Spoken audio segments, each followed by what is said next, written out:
우리를 풍성하게 살리기 위해서 죽이는 일을 하는데, 우리가 세상에 살면서 그런 일들이 생각나는 몇 가지들이 있을 거예요. 나의 풍성함을 위해서 내가 무언가를 죽여가는 일, 그런 일들 가운데 우리가 성경에서도 소개되지만 씨 뿌리는 일이 있습니다. 내가 먹을 수도 있는 것이지만 그 씨앗을 뿌리는 것은 그 씨가 죽음으로 인해서 더 많은 수확을, 풍성함을 얻기 위해서 씨를 뿌릴 수밖에 없다. 기업을 경영하는 사람들은 많은 이익을 산출하기 위해서 투자를 하게 됩니다. 어떤 방법으로든 내가 벌어들였던 그 돈을 아까워서 놓치고 싶지 않아서 투자하지 않으면 그곳에서는 더 풍성함을 기대할 수가 없습니다. 세상을 살아가는 가운데는 아마 이 두 가지가 가장 좋은 이야기가 될 수 있을 것인데,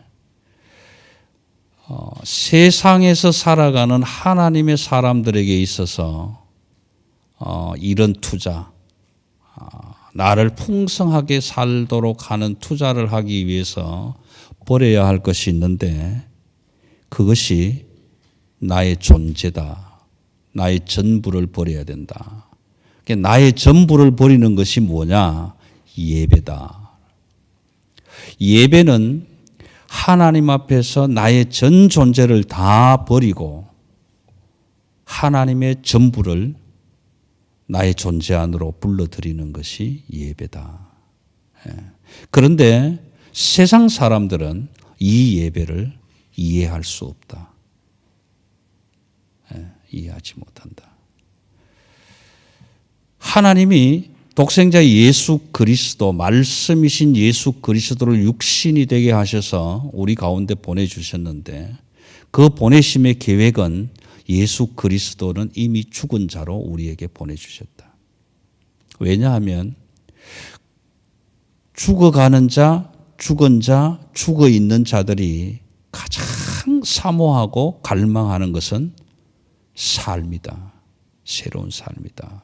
새 삶이다. 여러분들도 많은 경험을 가지셨겠지만 임종의 시간에 많은 분들의 눈은 빨리 죽어야 되겠다라는 갈망이 있는 것이 아니라 그 마지막 남아있는 생명을 부여잡고 좀 더 살았으면 하는 정말 안타까운 그 눈을 바라볼 수 있습니다. 죽음의 현장이라는 것은 죽음으로서 끝나는 것이 아니다. 몇 주 전에 말씀드렸지만 우리가 7번 넘어졌을 때 넘어져서 자빠져 있으면 일어나는 것이 아니다. 승리하는 것이 아니다. 예수 그리스도를 믿고 살아가는 사람들은 죽어야 되는데 죽어서 그냥 널브러져 있으면 승리한 것이 아니다. 다시 살아나야 된다. 이게 얼마나 아름다운 이야기인가라는 것입니다.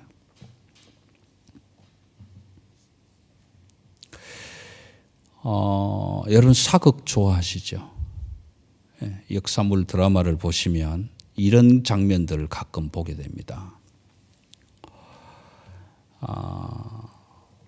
신하들이나 왕자나 이런 아주 중요한 위치에 있는 사람이 뭔가를 잘못해서 왕의 진노를 샀을 때에 그 벌을 받아야 되는데 그 벌이 너무 중한 벌이다. 어쩌면 죽을지도 모르는 벌이다. 그럴 경우가 생길 때 많은 가까운 그들을 사랑하는 사람들 가운데서 이런 이야기를 하지요. 지금부터 왕자님 어전으로 나가서 어전으로 나가서 식음을 전폐하고 죄를 자복하소서 그런단 말이에요.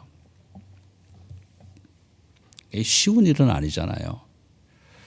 아무리 임금이 아버지고 아들이지만 그 아들이 어전 앞에 나가서 무릎을 꿇어 앉고 머리를 조아려서 그렇게 고백합니다. 주상전하 통촉하여 주옵소서.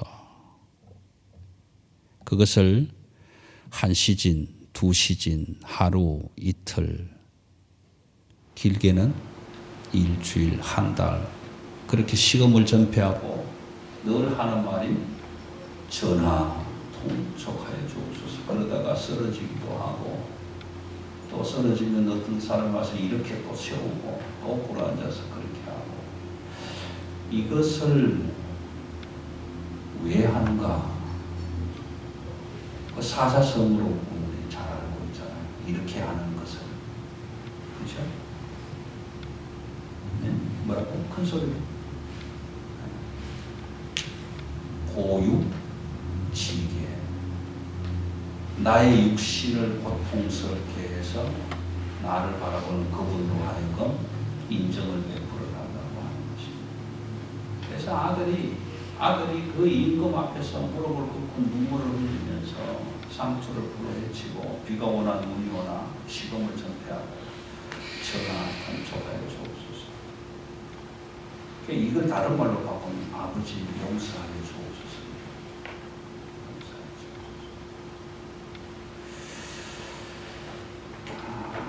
여러분들은 하나님을 믿을 때 하나님이 그런 하나님이다라는 걸 알고 믿으셨습니까?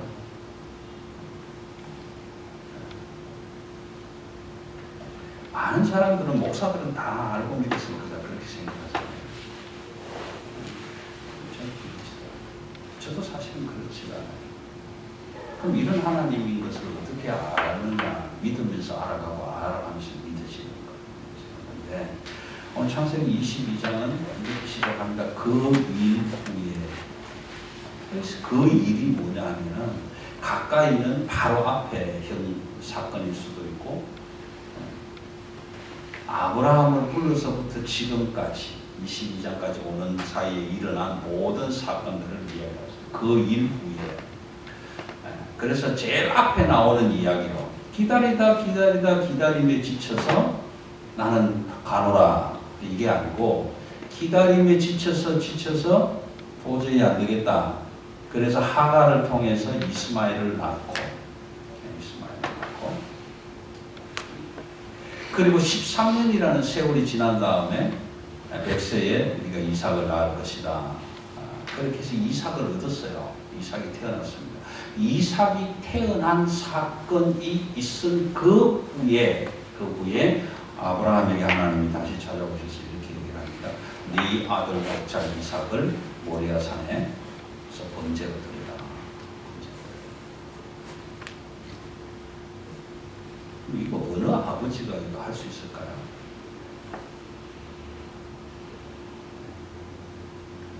내가 아버지인데 내 아들을 번제로 드리라고 하면 데리고 가서 불에 태울 수 있는 아버지가 있을까? 이 이야기는 무슨 얘기냐 하면 땅에서 인간들이 이룰 수 있는 일은 아니다. 이것은 사람이 할 수 있는 일은 아니다. 그럼 누가 하는 일일까? 하나님이 하시는 일. 하나님이 왜 하시는가? 여러분 한번 생각해 보세요. 아브라함이 100세의 아들을 얻은 이삭인데 하나님 앞에 잘 보이기 위해서 그 100세에 얻은 아들을 자기가 묶어서 번제단에 올려놓고 불태워서 제사를 드릴 수 있을까? 아무리 잘 보이고 싶어도 못하는 거예요. 아버지로서는 할 수도 없고 할 수 있는 일도 아니고 세상에서는 일어날 수 있는 일도 아니고 사람들 가운데서 일어날 수 있는 일은 아니에요. 누가 하느냐? 하나님이 하시는 겁니다. 하나님이 왜 자기 자신을 고육지게로 만들어갈까? 아브라함이 할 수 없는 일을 하나님이 이삭을 보내셔서 그 이삭을 다시 묶어서 번제로 드리라. 그렇게 말씀하십니다. 지금 하나님이 하시는 일이지 아브라함이 하는 일이 아니라는 거예요.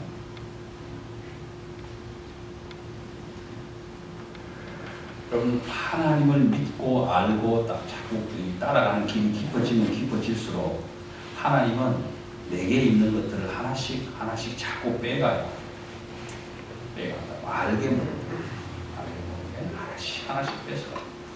근데 그것도 아무 필요도 없는 것을 뺏어가는 게 아니라 정말 중요하고 귀한 것들을 하나씩 가져가요. 왜 가져갈까? 우리는 그때 되면 이제 이렇게 얘기하잖아. 도대체 하나님 무슨 짓을 하고 있습니까? 나에게 가장 귀한 이것을 왜 가져가시냐고, 왜 뺏어가시냐고. 그렇게 불평하고 하나님과 딜을 하려고 하죠. 왜 뺏어가냐 하면 결론적으로 그 뺏어간 자리에 내 것이 아니라 하나님의 것을 채우시기 위해서, 하나님의 것을 채우시기 위해서 가져가십니다. 근데 우리는 그 사건을 모르기 때문에 안 놓으려고 하죠. 꽉 쥐고 있습니다. 꽉 쥐고.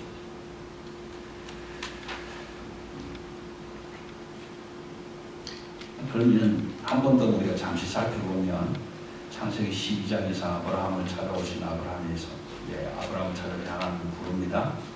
불러서 그 땅으로 가라고 해서 갔더니 그 땅, 하나님이 약속한 땅에 풍성함이 있는 게 아니라 기근이 있고, 먹고 살려고 애국으로 갔다가 아내를 빼앗기기도 하고, 또 전쟁통에 조카를 빼앗겨서 찾아오기도 하고, 지극히 높은 천지의 주제가 되시는 여호와의 제사장 멜기세덱을 만나서 축복을 받기도 하고, 너무 험담스러워서 자기도 모르게 알게 이게 뭐 비몽사몽인지 어떤지 모르지만 내가 이거 심적으로 예배 하나를 드리겠습니다 고백하고, 그러면서 도대체 내가 하나님의 희망인 것을 무엇을 믿을 수 있습니까? 하나님이 나에게 생명을 담보한 그 사건을 어떻게 알 수 있습니까? 그렇게 하다가 99세 때에 백세가 되면서 이삭을 탁 낳았다. 그 이삭을 낳으면서 하나님의 약속은 이런 거예요. 이 이삭을 통해서 이 씨로 말미암아 천한 민족이 복을 받을 것이고 내 민족 중에서 왕들이 계속 일어나게 될 것이다. 그렇게 약속을 해준 씨앗인데 그 씨앗을 다시 죽여서 번제로 가져오라고 하나님 말씀하십니다. 그럼 여기에는 첫 번째 이런 생각을 우리가 머릿속에 탁 와야 돼요. 하나님 말씀을 읽으시면서 첫 번째 생각이 뭐냐면 하나님이 원하시는 것은 하나님이 주신 것 가운데서 돌려받기를 원하시는구나. 하나님이 주신 것 가운데서 되돌려받기를 원하시는구나. 이걸 조금 다른 말로 표현하면요, 하나님, 내가 무엇이든지 할 수 있습니다. 그래서 빌립보서 4장 13절을 많이 암송하시나요? 내게 능력 주시는 자 안에서 내가 모든 것을 할 수 있습니다. 하나님, I can. 북한 선교, 할 수 있습니다. 베트남 할 수 있습니다. 오지 부족 할 수 있습니다. 언제 하나님이 보내주시기만 하는 그렇게 고백합니다. 그런데 하나님은 내가 할 수 있는 것, 내가 드릴 수 있는 것, 내가 낼 수 있는 것, 나의 것을 가지고 헌신하는 것을 받으려고 하는 것이 아니라 내가 너에게 준 것, 그것 나에게 주면 좋겠다. 하나님이 나에게 준 것 가지고 다시 돌려주면 좋겠다. 그 이야기라. 굉장히 중요한 의미가 있습니다. 하나님이 이삭을 주셨다면 이삭을 받아가지고 이삭이 내 것이다 그러면 아브라함은 드릴 수가 없어요. 못 드려요. 근데 그게 네 것이 아니라 내가 준 것이다 얘기하시는 내가 준 것이다. 그걸 다시 달라는 거예요. 그러면 아브라함이 이삭을 받아서 그 이삭을 데리고 아침에 모리아 산으로 번제를 드리러 가는 그 순간은 아브라함은 죽은 자입니다. 살아서 할 수 있는 일이 아니에요. 살아있다라는 동사적인 의미가 아니라 상태적인 의미로 진리적인 입장에서 봤을 때 아브라함은 하나님 앞에 죽었습니다. 하나님, 나는 살아서는 이 일을 못합니다. 그런데 하나님이 일하라고 하시니 나는 당신 앞에서 죽었습니다. 그게 죽음을 가지고 나가는 거예요. 이삭을 데리고 가면 그 이삭은 살아있습니까? 이삭은 이미 하나님이 제물로 드려라 했을 때 이미 죽은 상태. 사실은 둘 다 죽은 상태로 하나님 앞으로 지금 나아가고 있는 거예요. 불가능을 가지고 하나님 앞에 가는 거예요. 내 힘으로는 갈 수 없는데 하나님이 가라고 하시니 지금 가는 거예요. 그렇게 가면서 대화들이 나오잖아요. 아들이, 아버지 번제할 장작개비는 있는데 번제할 제물은 어디 있습니까? 그 이야기를 들었을 때에 아브라함의 마음은 어땠을까? 갈갈이 찢어지는 마음이겠죠. 그렇지만 거기에 대해서 답변할 수 있는 아버지가 아니에요. 이미 하나님 앞에서 죽은 자예요. 그렇게 가서 그 산 앞에 당도했을 때 이렇게 얘기를 합니다. 종들에게 너희는 여기서 나귀와 기다리라. 내가 아이와 가서 예배하고. 그럼 여기 예배하고의 예배는 뭐가 포함되어 있습니까? 이삭을 번제로 드리는 것이 포함되어 있습니다. 이삭을 번제로 태운 번제 제사를 드리는 예물로 드리는 그 예배 안에는 아브라함은 나도 당신 앞에서 예배하는 자로서 죽었습니다라는 고백이 함께 들어있고 그래서 둘 다 같이 사실은 죽는 자리가. 그런데 종들에게 뭐라고 하냐면 아이와 함께 가서 예배하고 아이는 없으니까 내가 다시 오겠다 이렇게 얘기를 해야 될 게 맞는데 우리가 돌아오리라. 우리가 돌아오리라. 그러니까 다시 말하면 예배하러 가서 죽어야 되는데 둘 다 안 죽고 오겠다는 얘기잖아요. 그러면 예배를 번제로 불에 태워서 드리는 번제로 레위기에 보면 번제로 불에 태워서 드리는 번제인데 그러면 태우는 자나 태움을 받는 자나 다 사실은 죽는 거예요. 아무도 여기 올 수 없는 거예요. 그런데 우리가 오겠다. 그럼 여기에는 엄청난 의미를 가지고 있습니다. 아브라함이 당신이 씨앗을 준 것을 내가 무엇으로 압니까? 당신이 이 땅을 소유하도록 하는 것을 내가 무엇으로 알겠습니까? 당신이 나를 대신해서 생명을 담보했다는 것을 내가 무엇으로 알 수 있습니까? 그렇게 질문하는 아브라함이잖아요.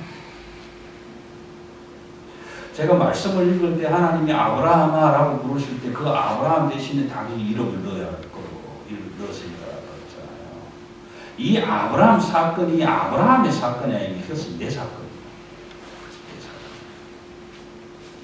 여러분 하나님이 오늘 저와 여러분을 불러서 예배하라고 하는 것은 예배해야 하는 자리에 와서 텅텅 살아있으라는 얘기가 아니에요.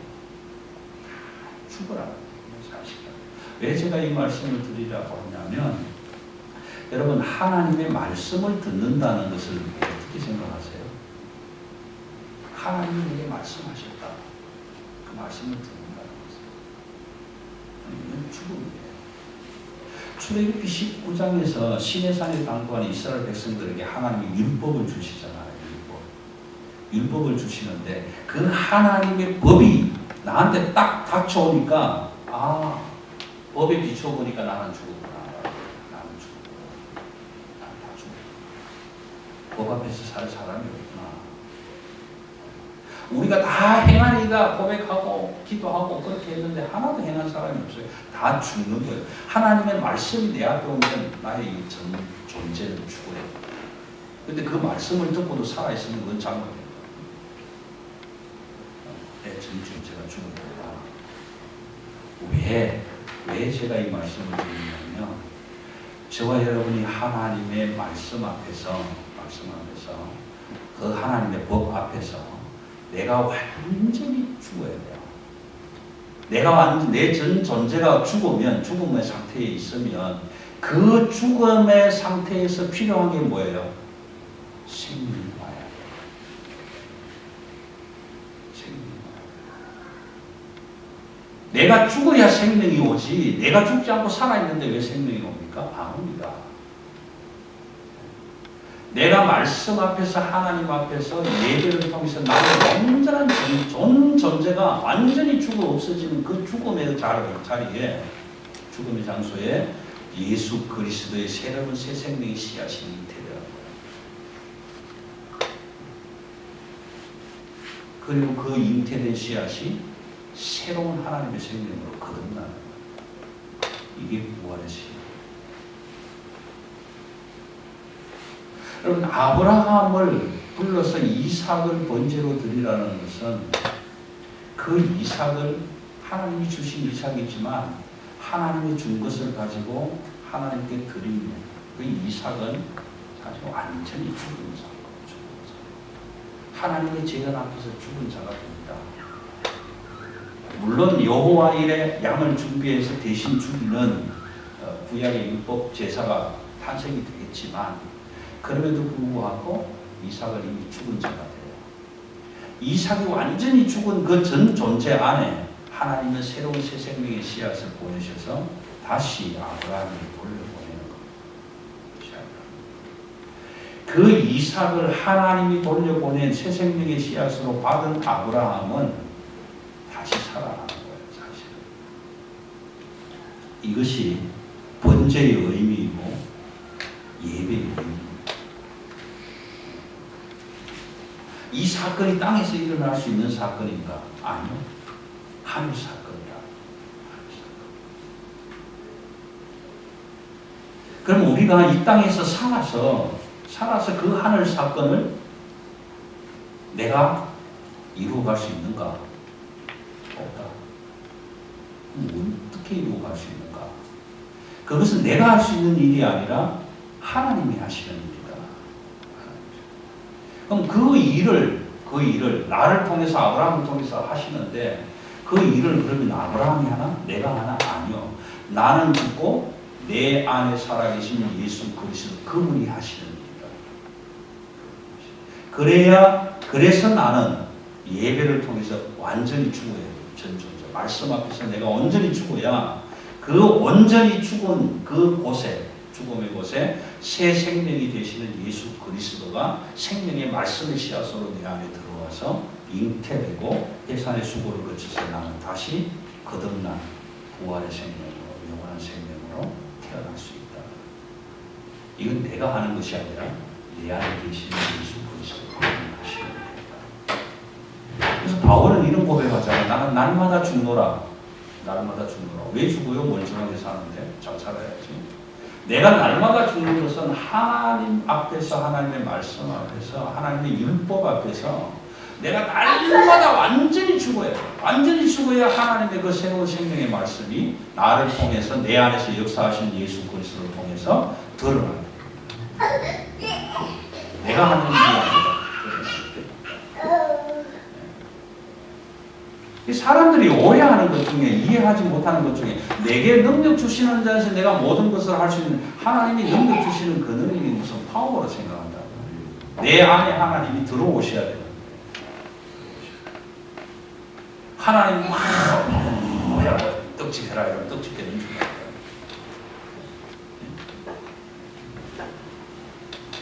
사람들은 이해하지 못한다. 오해요. 하나님 이 어려울 때에 뭐 할까요? 식당 치우고 뭐 해라.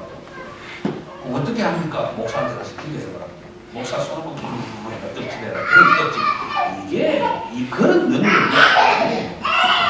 내게 능력 주시는 자 안에서 내가 모든 것을 할 수 있다는 얘기는 그 능력은 어떤 파워, 힘이 아니고 하나님 자신이에요. 그 하나님 자신이 내 안에 들어올 때 내가 모든 것을 할 수 있어요. 수호는 지금 제단 위에 누워 있잖아요. 왜 지가 누운 게 아니에요.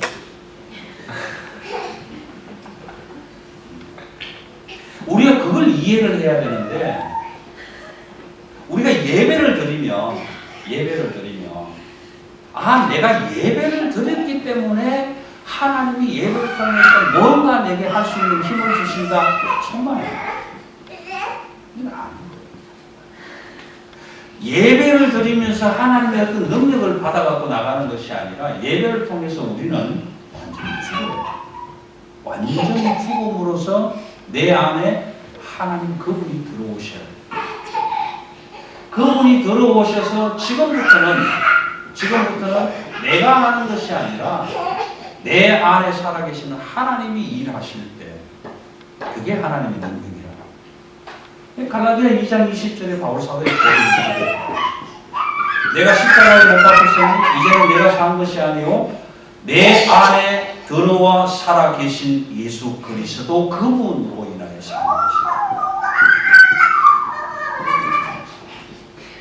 여러분 우리가 예수를 믿고 30년, 40년, 50년, 60년 그런데도 왜 당신의 모습에서 형제의 모습에서 자매의 모습에서 하나님의 형상이 보이지 않는가?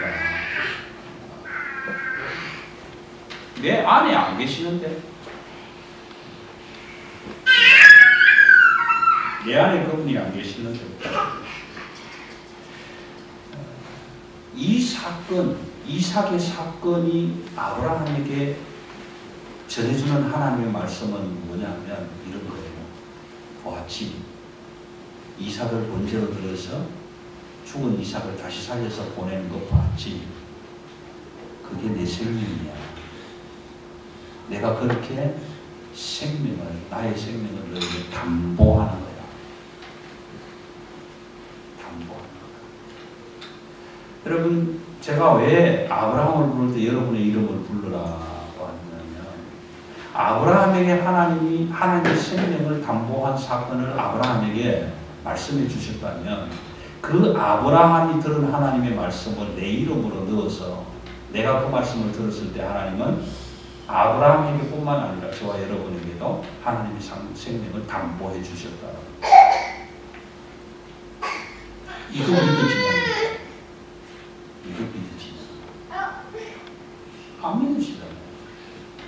그럼 언제 믿어지느냐? 그 전능하신 하나님을 내가 만나야 되는데, 지난 시간에도 말씀드렸지만 내가 찾아가서 만날 수 있는 하나님이 아니다. 그래서 우리의 신앙의 출발은 전능하신 그 하나님이 나를 찾아와서 내 안에 들어오실 때부터 신앙이 출발합니다.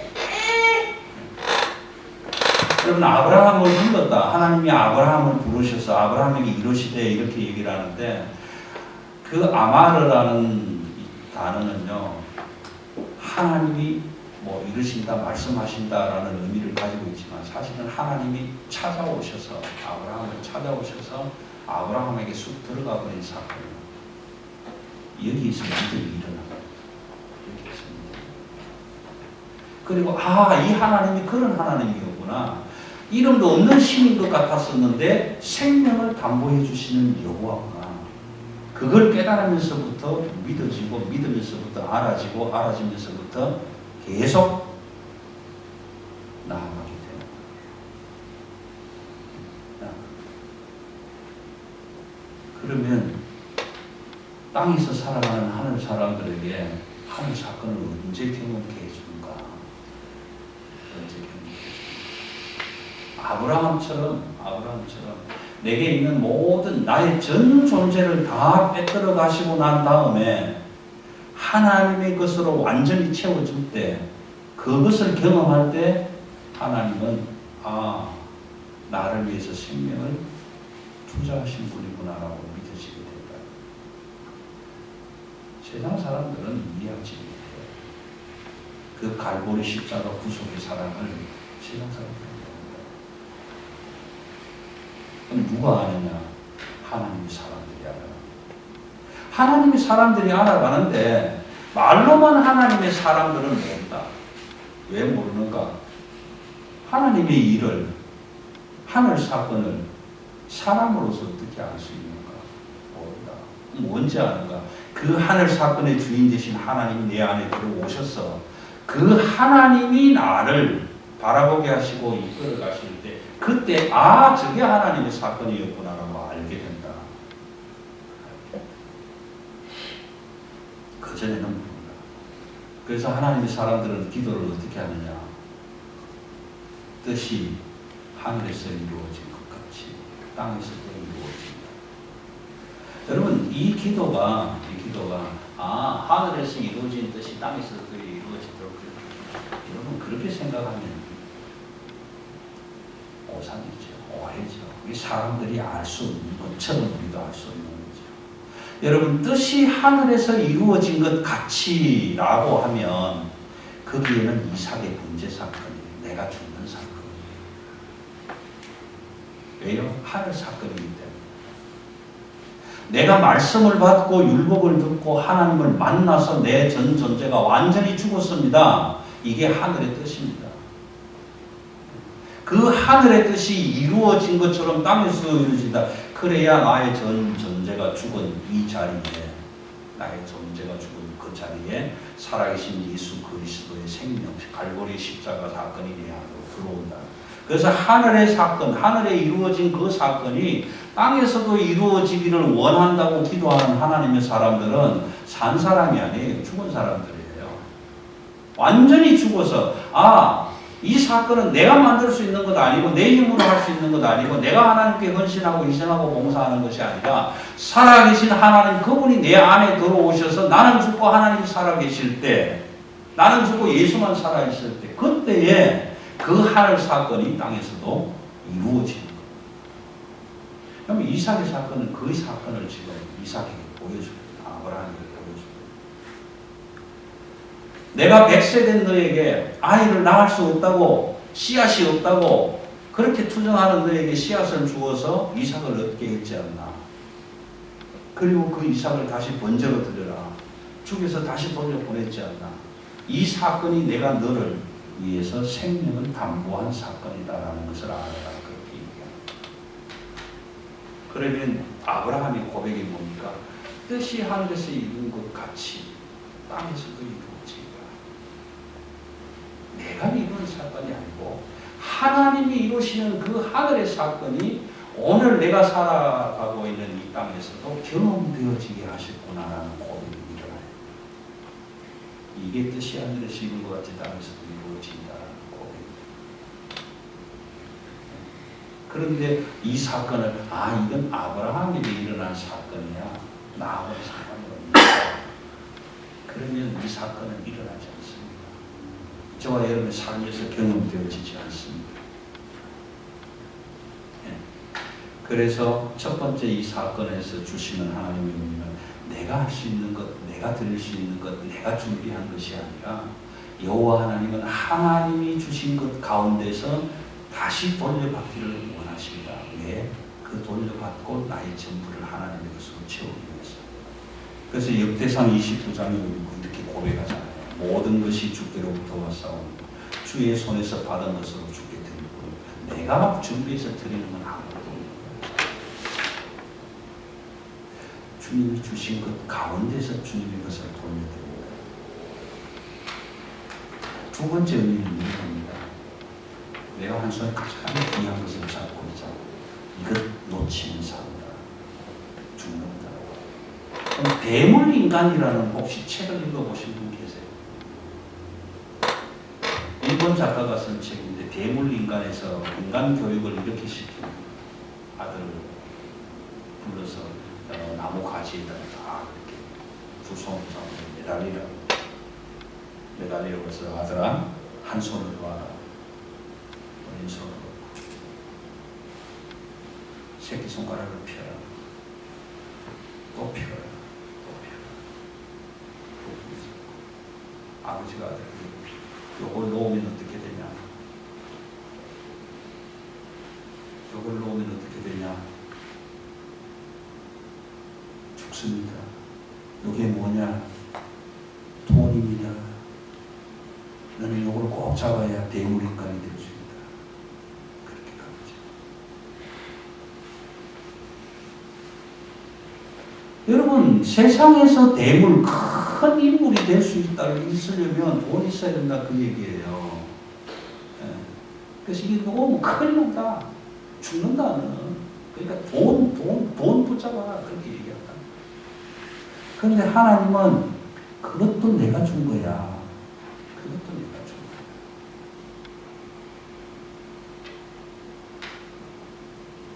하나님이 주신 물질인데 그거 귀하게 꽉 잡고 있다가 뭘 놓쳐요? 하나님을 놓쳐버린다. 그것을 준 하나님을 놓쳐버린다. 그래서 하나님은 하나님이 주셨다가도 가장 귀하다고 생각되는 그것을 때로는 뺏어가신다. 왜? 나를 잊어버리지 않도록 하기 위해서. 그것을 준 여호와 하나님을 잊어버리지 않도록 하기 위해서. 아브라함에게 이삭을 주었어요. 100세에 얻었어요. 너무 귀해요. 그런데 그 이삭 때문에 이삭을 준 여호와를 잊어버리지 않도록 하기 위해서 이삭을 뺏어간다. 그리고 뭘 줍니까? 생명을 담보해 주시고 영원히 살 수 있는 생명을 담보해 주시고 이 사건을 통해서 아브라함의 부활의 신앙을 완전히 소유하게 되지 않습니까? 우리의 신앙이 그렇게 가야 돼요. 예배의 자리에 나오는 것은 퍼들퍼들 살아서 이게 아니에요. 말씀 앞에 내가 지금부터 예배다, 번제다. 그러면 어때요? 지금 불이 타올라 오는 거잖아요. 불이 타올라 오는 거야. 그럼 살아있는 게 아니잖아요. 죽는 거지. 그 말씀 앞에서 나의 전 존재가 완전히 죽고 그 완전히 죽은 나의 흙밭에 마음밭에 하나님이 보내주시는 예수 그리스도의 생명의 씨앗이 잉태되어서 그 잉태된 씨앗이 해산의 수고를 거쳐서 거듭나고 태어나는 것이 하나님이 주신 새로운 새 생명으로 새 삶으로 태어난다. 그런데 우리는 예배를 통해서 그걸 원하고 있지 않다. 그래서 많은 주의 종들이 세상을 바라보면서 세상이 이래서는 안 된다라고 교회가 이래서는 안 된다라고 지탄하는 많은 주의 종들이 예배를 굿판으로 만들지 마라. 예배를 굿판으로 만들지 마라. 멀쩡하게 나와서 복채 갖다 놓고 신나게 찬양하고 노래하고 춤추고 한바탕 하고 가면 하나님이 복 주시겠거니 그런 예배로 만들지 마라. 예배는 우리가 하나님 앞에서 완전하게 죽는 완전 태워져서 아무것도 안 남은 것 같지만 그 태워짐 속에 하나님의 새 생명의 씨앗이 잉태된다. 그것이 예배. 아브라함의 예배같이 그런 내가 저기 가서 아이와 함께 예배하고 번제를 드리고 다시 너희에게로 돌아오리라. 이 예배에서는 육신의 상태로는 죽지 않아요. 진리적인 측면에서 보면 나는 완전히 죽고 다시 돌아오는 거예요. 우리도 마찬가지예요. 우리가 일주일에 한 번 예배한다는 사실 일주일에 한 번 이 시간도 얼마나 귀합니까, 그렇죠? 매일 하는 일도 있는데 일주일에 한 번 하는 일이다. 얼마나 귀하냐고. 그것만도 귀한데 그냥 덜렁덜렁 왔다가 그냥 무슨 극장 가서 영화 보고 오는 것처럼 그게 아니잖아요. 내가 지난 한 주간 동안에 이렇게 살았는데 참 잘되겠구나. 하나님을 향해서 사는 것은 하나도 없구나. 내게 능력 주시는 자 안에서 내가 돈도 잘 벌었구나. 직장도 잘 다녔구나. 하루세끼 잘 먹었구나. 그것만 생각하는 것이 아니고 하나님, 능력이신 하나님이 내 안에 들어와서 사셨는데 내 삶을 돌아보니 하나님이 사는 삶이 아니라 내가 살았네. 여전히 나는 퍼들퍼들 살아있네. 그건 진정한 예배가 아니다. 그래서 여러분 예배는 이 한 시간만 예배가 아니고 예배의 순서적으로 축도가 끝나고 문을 열고 세상으로 나가는 그 6일 동안의 삶이 예배다. 오늘 일요일 7일째, 7일째, 안식일째 1시간 예배 끝났다. 목사님 말씀 엄청 길어지네. 자꾸 길어지네. 빨리 끝나면 좋겠네. 끝났다. 손 털고 문 열고 나가면 예배 끝. 이게 아니고 기도하고 나가면 그때부터 예배가 다시 시작된다. 그럼 그 사건들 계속 만날 거예요. 6일 동안에 이삭을 하나님이 주셨다가 뺏어가고 한 사건을 엄청나게 경험할 거라고요. 그 사건을 경험할 때마다 그것이 하나님의 생명이 같이 다녔어요. 나는 주과 아버지 생명이 사. 이것을 고백하고 나가는 신앙이 부활의 신앙이다. 여러분, 살림을 위한 죽임. 살리기 위해서 이삭을 다시 죽이시는 하나님. 살리기 위해서 예수를 죽여서 우리에게 보내신 하나님. 예수 그리스도는 우리를 다시 살리기 위해서 죽었고, 그렇죠? 우리를 다시 살리기 위해서 예수 그리스도 그분이 죽으셨고, 우리는 다시 살기 위해서 죽는 거예요. 다시 살기 위해서. 내가 예배에서, 말씀 앞에서, 율법 앞에서, 하나님 앞에서 왜 죽는가? 다시 살기 위해서. 예수 그리스도 그분은 왜 죽는가? 우리를 살리기 위해서. 이게 갈보리 구속의 십자가 사랑. 사람들은 이해할 수 없는. 그건 누구는 이해한다? 하나님의 사람들을 이해한다. 어떻게 이해한다? 내 안에 들어가신 하나님이 내 안에서 역사하시기 때문에 내가 이해하는 것이 아니라, 하늘 사건은 내가 이해하는 것이 아니라 하나님이 하시는 일이기 때문에 내 안에 살아계신 하나님이 그것을 알게 하고 깨닫게 하고 경험하게 하신다. 오늘 이 사건이 아브라함의 사건, 이삭의 번째 사건. 여러분, 말씀을 읽어가시면서 묵상하시면서 말씀 앞에서 나의 전 존재를 완전히 비우고 완전히 죽이고 그 죽은 나의 그 썩어 빠진 거름 같은 그 밭에 하나님의 생명의 씨앗이 들어와서 성령의 기름 어노인팅, 기름 부으신 바가 될 때에 내 육신은 죽고 예수 그리스도 살아나고 새로운 새 생명의 씨앗을 잉태되어서 세상을 살아갈 때 힘들고 어렵고 환난과 고통, 다가오는 모든 어려움들도 내가 이기는 것이 아니라 누가? 내 안에 계신 하나님이 이기게 하실 것이다. 이 살림을 위한 죽임. 왜 하나님 나를 죽이실까? 다시 살아주시고. 왜 예수 그리스도를 죽였을까? 새로운 생명을 주시고. 이 믿음의 사건, 저와 여러분의 삶 속에서 늘 풍성하게 일어나서 날마다 여러분 기도하실 때 뜻이 하늘에서 이룬 것 같이 땅에서 이루어지는 그 하늘 사건들을 경험해